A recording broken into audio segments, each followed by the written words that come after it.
Hello, Miss Deborah. Happy Monday. How are you? Hello, everyone. Welcome, welcome. Real quick sound check. Miss Deborah, can you hear me and I'm also playing some music. Can you hear both of these things? One of these things? Neither of these things? Hey, Ishmael, how are you? Tell the wifey I said hello. Raymond, hello. Pam, hello. Rebecca, hi. Can hear me and the music. Good. Okay, good. Hello, Los Angeles. So it's what, 5 o'clock around your time, I think? I hope you're having a great day wherever you are from watching this. For anyone who is new, welcome. Hello. You have stumbled upon a book reading. Obviously, you can tell we're reading from this. I'm doing an experiment this week. I'm going to be blocking some of this background and I'm only going to say certain phrases of things, like just book reading. I'm not going to say which we're in book because the last time oh good, I'm glad you like listening to the live. The last few times I've been getting some really weird, like either time restrictions or age restrictions on my lives. I don't really know why. Let me take these earrings out since you can't see them anyway and they're itching my ears. So I'm gonna experiment this week and be kind of selective about what I'm saying before we get started with the story that we're reading from. If you happen to have missed any of the previous readings or you just want to go back and listen and re-experience the magic that is my reading all over again, you can find all of the books that we've read so far on my YouTube channel. So you just, go to my bio here on TikTok and then just hit the, YouTube icon and you can see I have my Nikki content and I have the book readings all in order. So you just click and you just start watching and catch up if you need to. So, but I try to upload this stuff to YouTube. Today's Monday. By Wednesday, sometimes it's been later because life happens and technical difficulties happen. So we try and make it work as best as possible. So, but we typically wait until about 5 after. So people have a chance to settle in and get your jammies on or start making dinner, grab your favorite drink, get comfy before I start reading. And then we'll go for about an hour, depending on where the chapters end up taking us. Sometimes it's a little bit longer than an hour, sometimes it's a little bit less. It just depends. So it also depends on whether or not the app behaves. So, we'll see how this week goes. But for anybody who celebrated, I hope you had a fantastic Cinco de Mayo. And before that, Star Wars Day, May the 4th. So if you're, a nerd like I am and appreciated May the 4th. And if you're a millennial like me as well, May the 1st was, in my head, Justin Timberlake Day because, if you know, you know.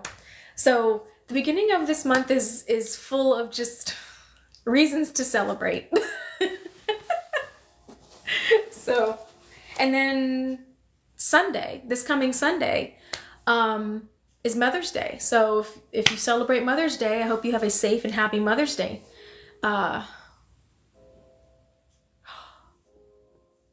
Happy 3-year anniversary of your retirement.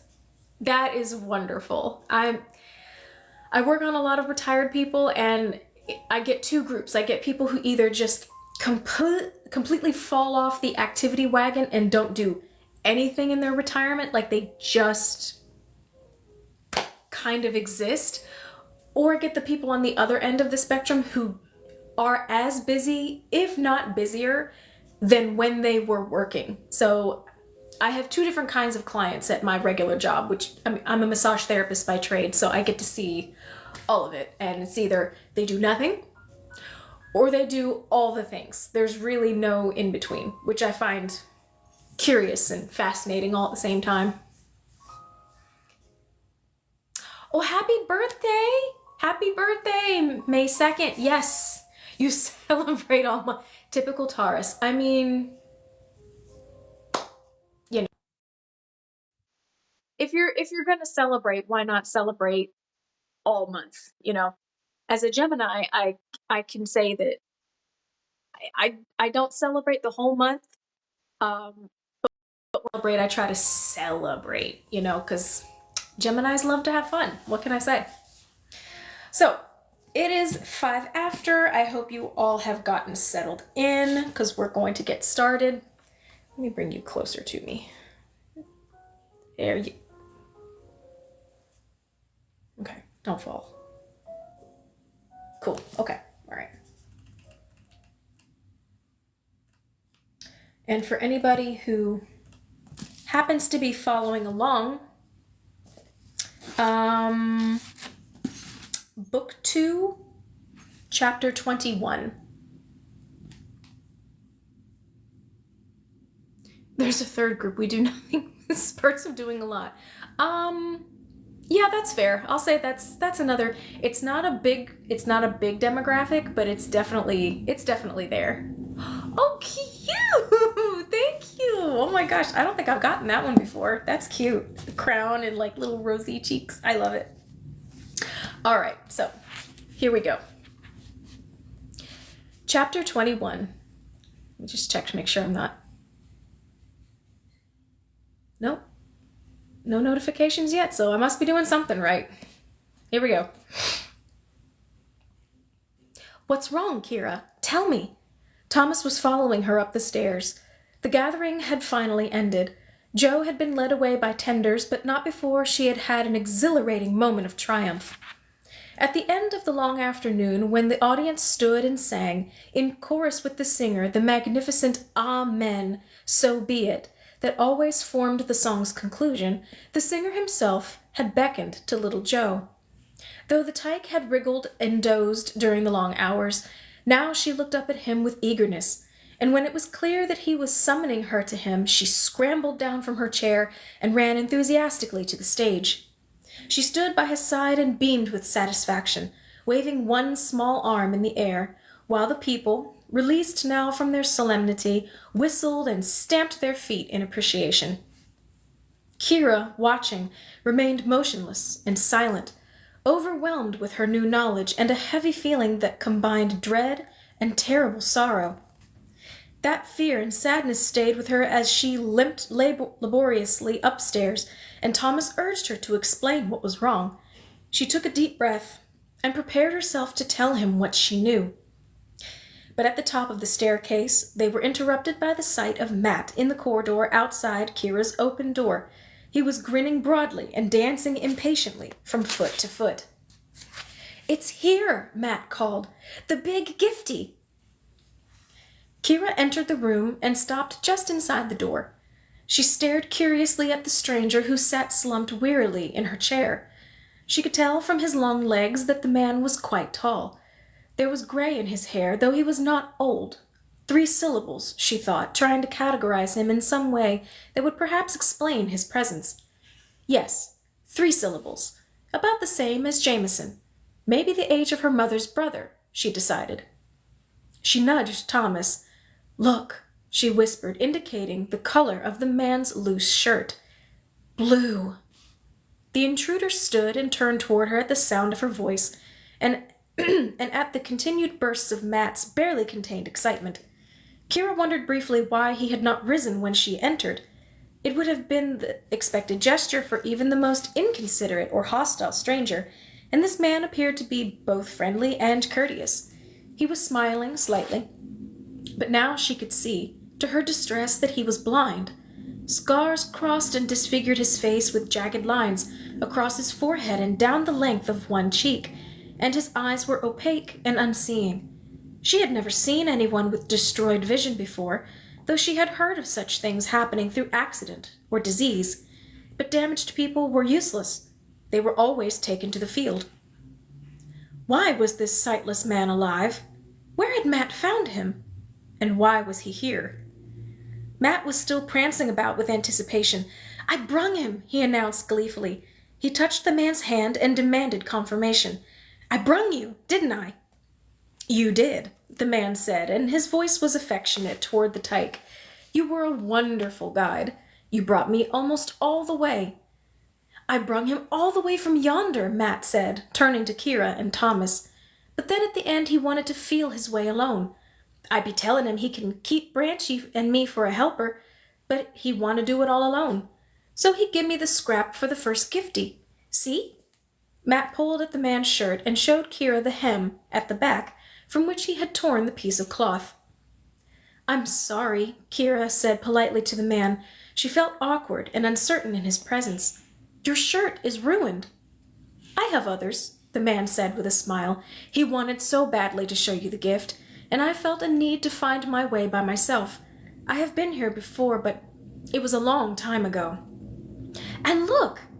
Matt was like a toddler or a puppy, dashing about in excitement.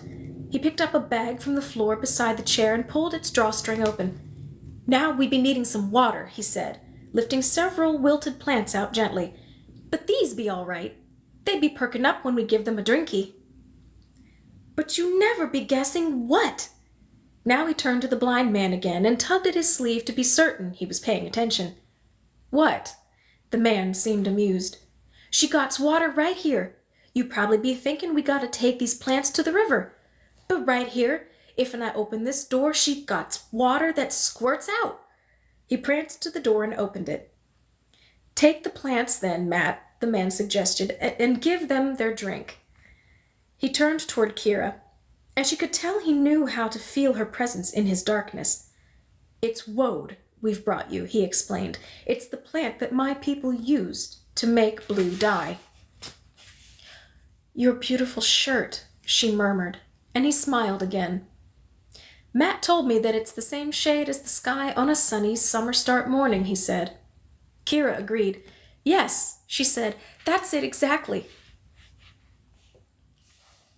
Much the same as the blossom on a morning glory vine, I would think," the man said. "Yes, that's true. But how—" "I haven't always been sightless. I remember those things." They could hear the sound of running water. "Matt, don't drown them," the man called. "It would be a very long trip back to get more." He turned back to Kira. "I would be happy to bring more, of course, but I think you won't need that."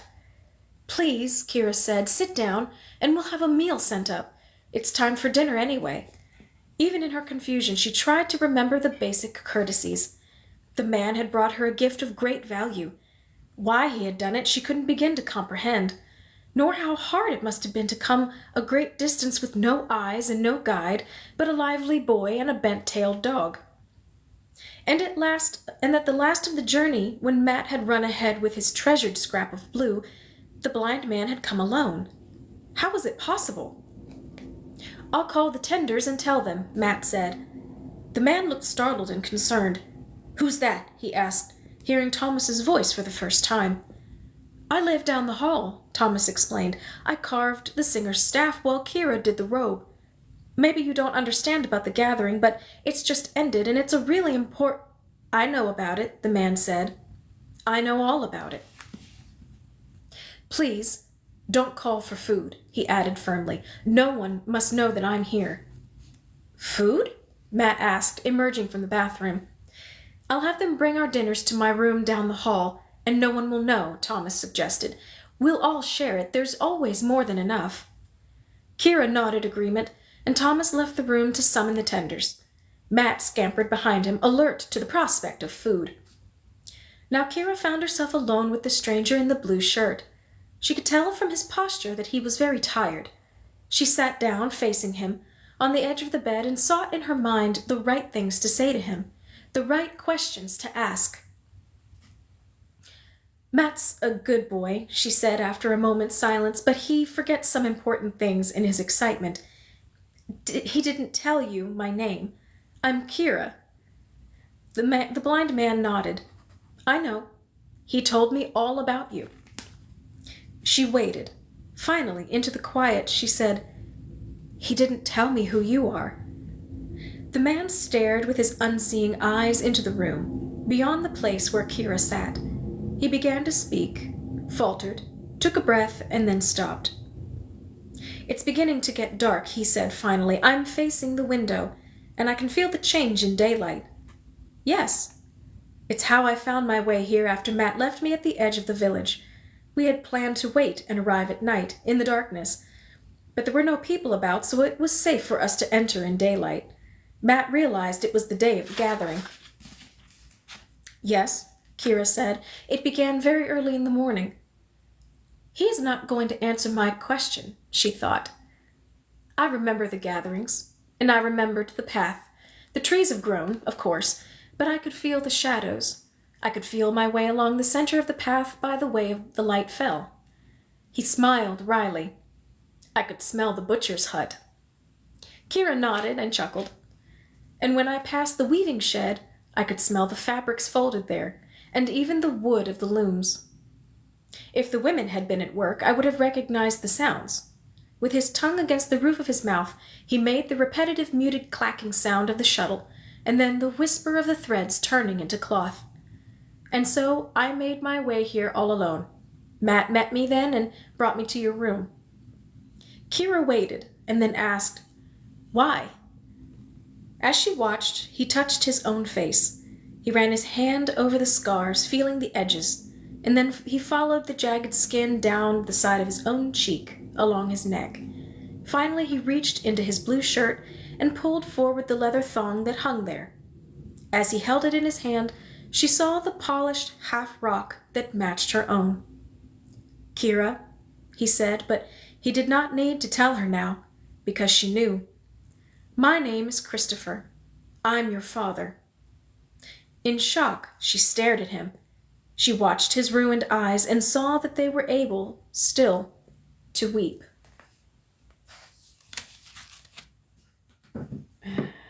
Oh, man.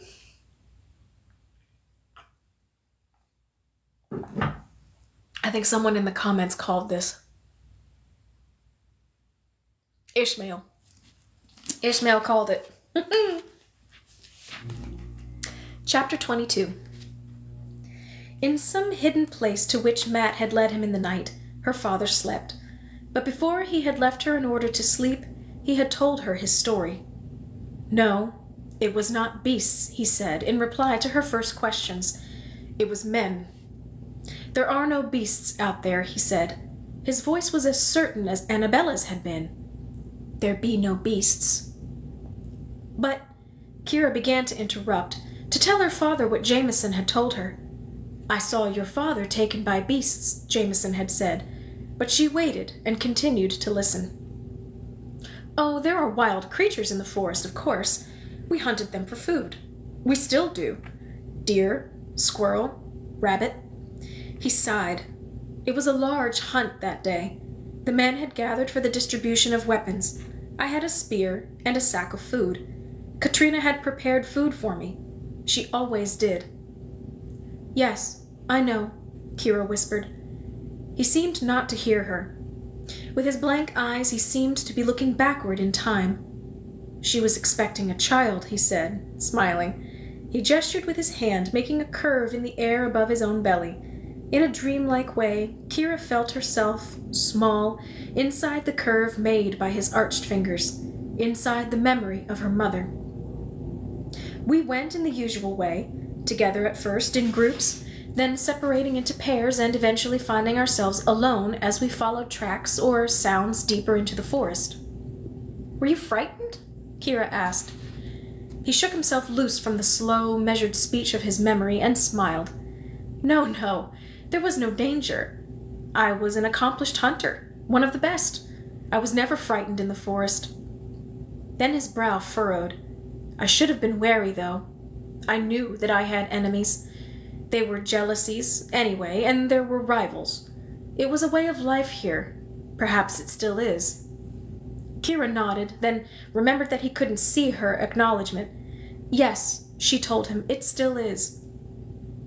I was soon to be appointed to the Council of Guardians, he went on. It was a job with great power. Others wanted the post. I suppose it was that. Who knows? There was always hostility here. Harsh words. I haven't thought about it in a long time, but now I recall the arguments and anger, even that morning when the weapons were assigned. Kira told him, it happened again recently at the beginning of a hunt. I saw it. Fights and arguing. It's always that way. It's the way of men. He shrugged. So it hasn't changed. How could it change? It's the way it is. It's what types are taught, to grab and shove. It's the only way people can get what they want. I would have been taught that way too, but for my leg, Kira said. Your leg? He didn't know. How could he? Now she felt embarrassed, having to tell him. It's twisted. I was born that way. They wanted to take me to the field, but my mother said no. She defied them? Katrina? His face lit, and he smiled. And she won! Her father was still alive, and he was a person of great importance, she told me, and so they let her keep me. They probably thought I would die anyway. But you were strong. Yes, Mother said pain made me strong. Telling him she was no longer embarrassed but proud, and she wanted him to be proud too. He reached out, and she took his hand. She wanted him to go on. She needed to know what had happened. She waited. I don't know for certain who it was, he explained when he continued. I can guess, of course. I knew he was bitterly envious. Apparently he approached silently behind me, and as I waited there, watching for the deer I'd been stalking, he attacked me, first with a club to my head, so that I was stunned and dazed, and then with his knife. He left me for dead. But you lived. You were strong. Kira squeezed his hand. I woke in the field. I suppose draggers had taken me there and left me, as they do. You've been to the field? Kira nodded, then remembered his blindness again, and said it aloud. Yes. She would have to tell him when and why. But not yet. I would have died there, as I was supposed to. I couldn't move, couldn't see. I was dazed and in great pain. I wanted to die. But that night, he went on, strangers came to the field. I thought at first that it was diggers. I tried to tell them that I was still alive, but when they spoke, it was with the voice of strangers. They used our language, but with a different lilt, a slight change of cadence. Even as desperately wounded as I was, I could hear the difference. And their voices were soothing, gentle. They held something to my mouth, a drink made of herbs. It dulled my pain and made me sleepy. They placed me on a carrying litter that they had made of thick branches. Who were they? Kira asked, fascinated, unable to keep from interrupting. I didn't know. I couldn't see them. My eyes were destroyed and I was almost delirious with pain, but I could hear their comforting voices. So I drank the liquid and gave myself up to their care. Kira was astonished. In her entire lifetime in the village, she had never encountered a single person who would have done such a thing. She knew no one who would be willing to soothe or comfort or aid a grievously wounded being, or who would know how. Except Matt, she thought, remembering how the boy had nursed his little damaged dog back to life. They carried me a very great distance through the forest, her father went on. It took several days. I woke up and slept and woke again. Each time I woke, they talked to me, cleaned me, gave me water to drink, and more of the drug to ease my pain. Everything was blurred. I didn't remember what had happened or why, but they healed me as much as I could be healed, and they told me the truth, that I would never see again. But they told me also that they would help me to make a life without sight. But who were they? Kira asked again. Who are they, you should say, he told her gently, because they still exist, and I am one of them now. They were just people. But they are people like me who were damaged, who had been left to die, who had been taken from our village to the field?" Her father smiled. "Not only from here. There are other places. They had come from all over, those who had been wounded, sometimes not just in body, but in other ways as well. Some traveled very long distances. It's astounding to hear of the difficult journeys. And those who had reached this place where I found myself, they formed their own community. My community now, too." Kira remembered what Matt had described, a place where broken people lived. "They help each other," her father explained simply. "We help each other. Those who can see, they guide me. I am never without helping eyes. Those who can't walk, they are carried." Kira unconsciously rubbed her own damaged leg. "There is always someone to lean on," he told her, "or a pair of strong hands for those who have none. The village of the healing has existed for a long time," he explained. "Wounded people still come, but now it is beginning to change, because children have been born there and are growing up. So we have strong, healthy people among us now. And we have others who have found us and stayed because they wanted to share our way of life." Kira was trying to picture it. "So, it is a village like this one?" "Much the same. We have gardens, houses, families, but it is a much quieter existence than this village. There is no arguing. People share what they have and help each other. Babies rarely cry. Children are cherished." Kira looked at the stone pendant that rested against his blue shirt. She touched her own matching one. "Do you have a family there?" she asked hesitantly. "The whole village is like a family to me, Kira," he replied. "But I have no wife, no child. Is that what you mean?" "Yes. I left my family here. Katrina and the child to come," he smiled. "You." She knew she must tell him now. "Katrina," she began. "I know. Your mother is dead. Matt told me." Kira nodded, and for the first time in many months she began to cry for her own loss. She had not wept when her mother died. She had willed herself to be strong then, to decide what to do, and to do it. Now hot tears stained her face, and she covered it with her hands. Her shoulders shook as she sobbed. Her father opened his arms, offering her an embrace, but she turned from him. "Why didn't you come back?" she asked finally, choking on the words as she tried to stop crying. Looking out through the shield she had made with her hands over her eyes, she could see that the question pained him. "For a very long time," he said at last, "I remembered nothing. The blows to my head had been intended to kill me, though they failed, but they took my memory. Who I was, why was I there, my wife, my home, I knew nothing of any of it. Then, very slowly, as I healed, it began to come back. I remembered small things of the past, your mother's voice, a song she sang. Night comes, and colors fade away, sky fades, for blue can never stay." Startled by the familiar lullaby, Kira murmured the words with him. "Yes," she whispered, "I remember it too." Then, very gradually, it all came back to me, but I could not return. I didn't know how to find the way. I was blind and weakened. And if I did find a way back, it would be to my death. The ones who wanted me dead were still here. Finally, he explained, I simply stayed. I mourned my losses, but I stayed and made a life there, without your mother, without you. And then, he went on, his expression lightening. After so many years had gone by, the boy appeared. He was exhausted when he arrived and hungry. He's always hungry, Kira said, smiling slightly. He said he had come all that way because he had heard that we had blue. He wanted blue for his special friend, who had learned to make all the other colors. When he told me about you, Kira, I knew you must be my daughter. I knew I must let him lead me back. He stretched slightly and yawned. The boy will find me a safe place to sleep when he returns. Kira took his hand and held it.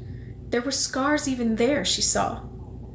"Father," she said, feeling her way uncertainly with the word she had never used before, "they won't hurt you now." "No. I'll be safely hidden, and after I'm rested, we will slip away, you and I. The boy will help us pack food for the journey. You will be my eyes on the way home, and I will be the strong legs you lean on." "No, Father," Kira said, excited now. "Look!" She waved her arm, indicating the comfortable room. Then she paused, embarrassed. "I'm sorry. I know you can't really look, but you can feel how comfortable it is. There are other rooms like it along the hall, all of them empty, except the ones where Thomas and I live. One can be readied for you." He was shaking his head.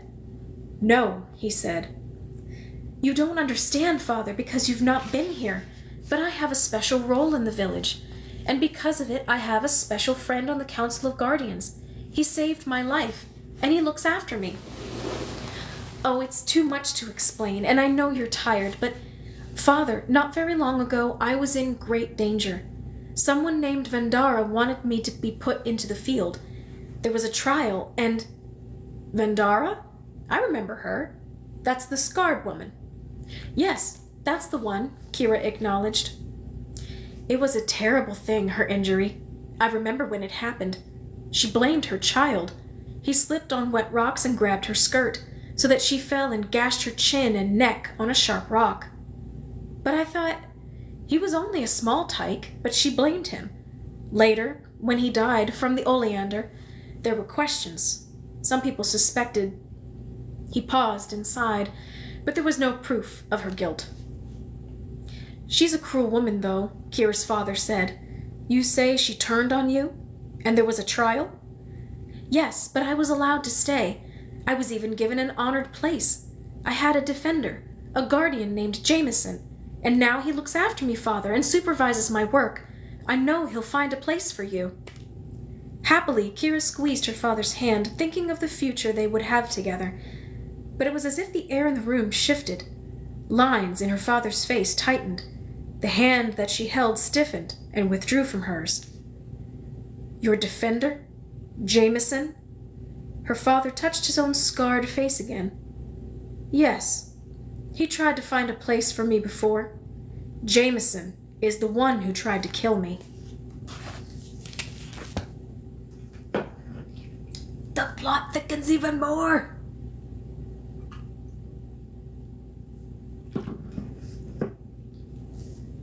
It's getting so real now. Chapter 23. Alone in the dim pre-dawn moonlight of not yet morning, Kira went down to the dyer's garden that had been so carefully created for her. There, gently patting earth around the moist roots, she planted the woad. "Gather fresh leaves from first year's growth of woad." She repeated the words that Annabella had said. "And soft rainwater, that makes the blue." She carried water from a container in the shed and soaked the soil around the fragile plants. It would be a long time until the first year's growth. She would not be here to gather those leaves. When the plants were watered, she sat alone, knees to chin, and rocked herself back and forth as the sun began to rise, a faint pink stain creeping up in the eastern rim of the sky. The village was still silent. She tried to put it all together in her mind, to make some sense of it. But there was no sense, no meaning at all. Her mother's death, a sudden, violent, isolated illness. Such things were rare. Usually illness struck the village and many were taken. Perhaps her mother had been poisoned.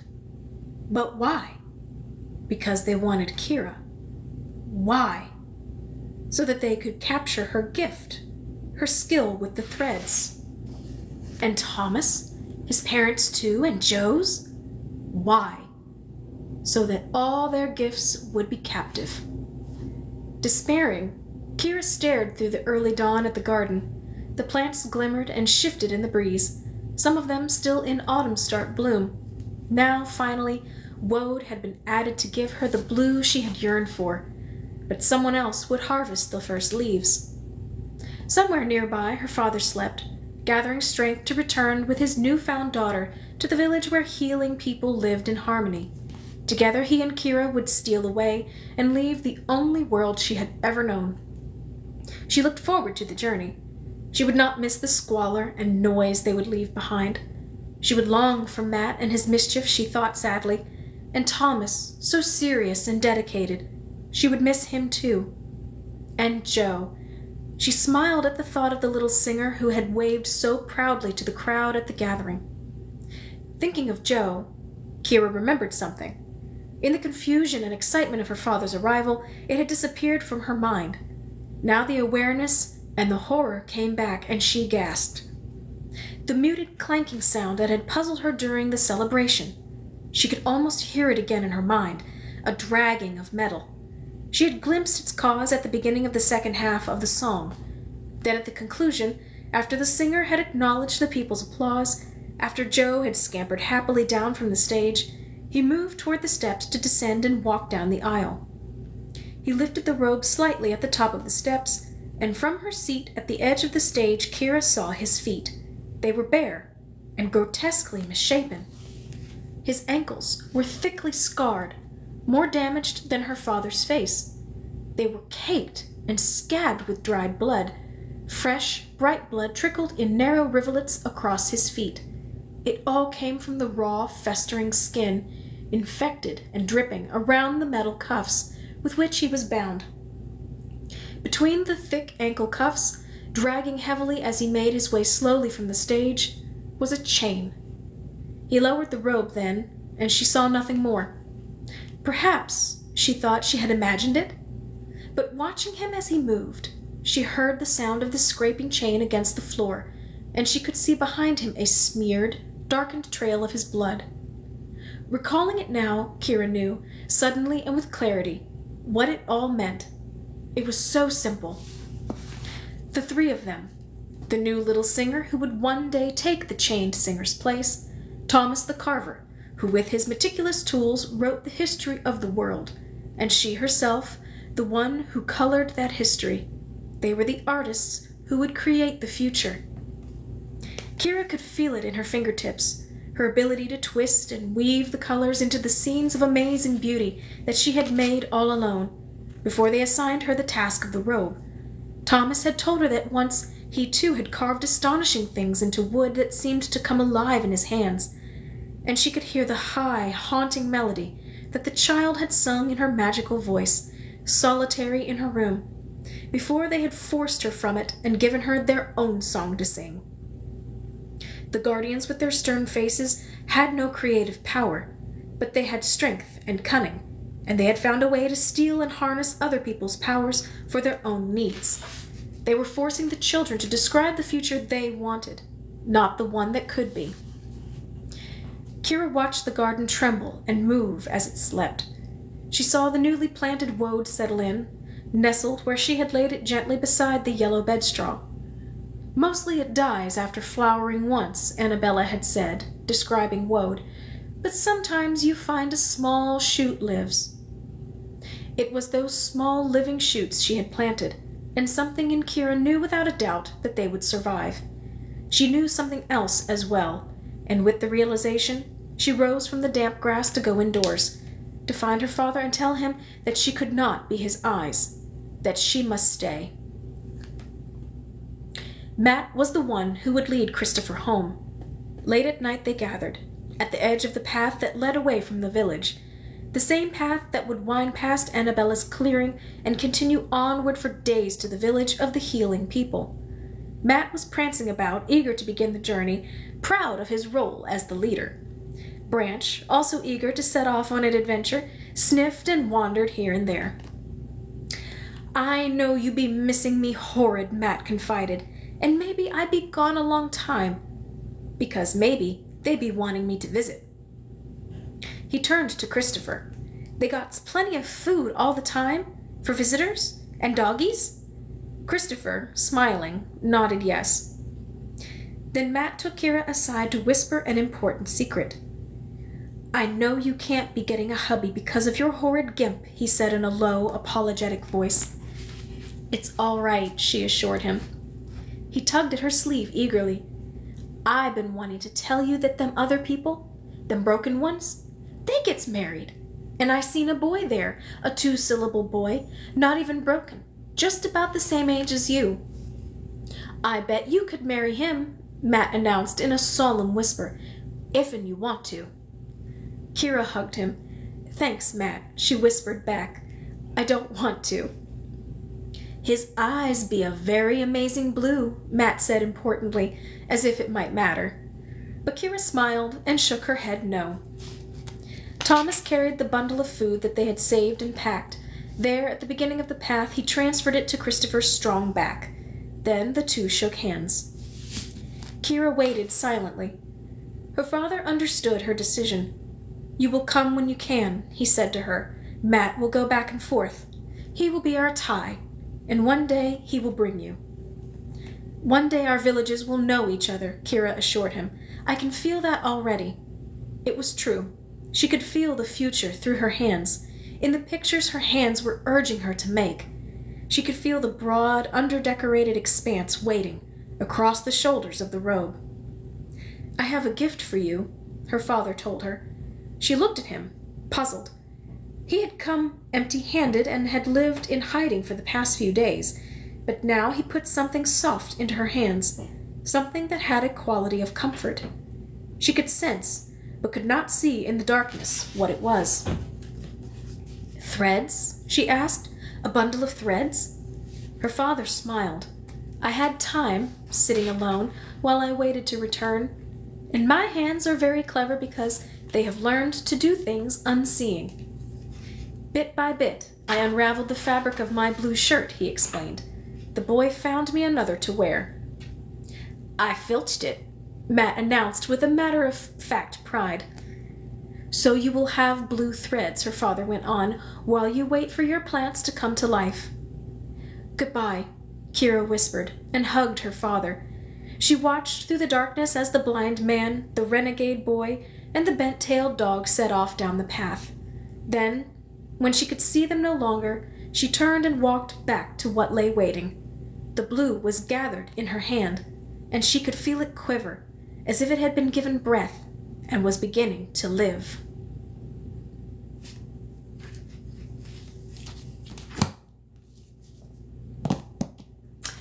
That brings us to the end of Book 2. I hope you guys are loving this as much as I am. I love this series. I love it. I love it so much. What I think I'm going to do, because I don't want to start on the third book right now. No. I want to start fresh. So next week, Monday, we will start on book 3 of this quartet. And that one is called Messenger. That's right. So next week, we're going to start on book 3, which is Messenger. So, I don't remember anything about Messenger. Well, at least not right now, because I'm finding that as I'm reading through these stories again, bits and pieces of it are coming back. I'm like, oh yeah, I remember that part, or oh yeah, I remember that character. But right now, Messenger is completely out of my brain, so I am... Ismail, what are you confused about? Tell me what you're confused about. Are you confused about how the book ended? Because, obviously we still have half a book to do. What are you confused about?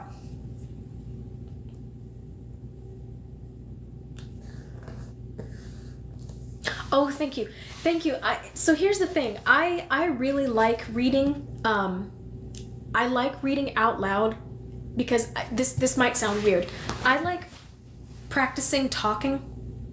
I don't know how else to explain that, but I like practicing talking.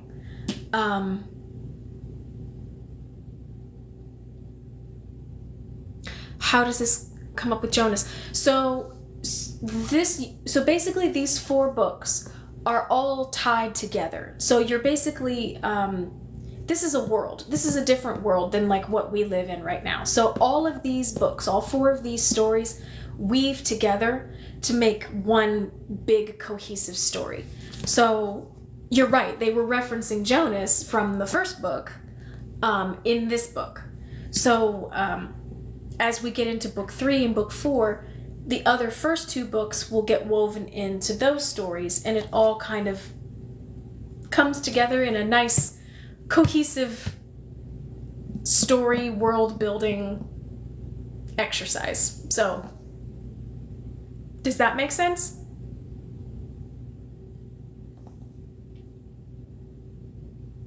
Yeah, I think so far, again, I'm trying to remember book 3 and book 4, but I think Gathering Blue was my favorite of the 4 when I read them. I mean, they're all good in their own way, but there was something about Gathering Blue that I really liked above the others. So I'm excited to get started with book 3 next week, just to see what I remember, if anything. So until then, I hope you guys have a fantastic week. If you are doing anything for Mother's Day this coming weekend, I hope you have fun. I hope you stay safe. If you are a mother in any capacity, I don't just mean, biological moms who've given birth to people. There are lots of ways you can be a mom, and if you end up celebrating Mother's Day this coming weekend, I hope it is wonderful. I hope it is everything you have wanted it to be. And if it's not, then you go out and you do something nice for yourself, because you're a mom and you deserve it. So until then, stay safe, stay hydrated, and I will see you guys next week. Bye.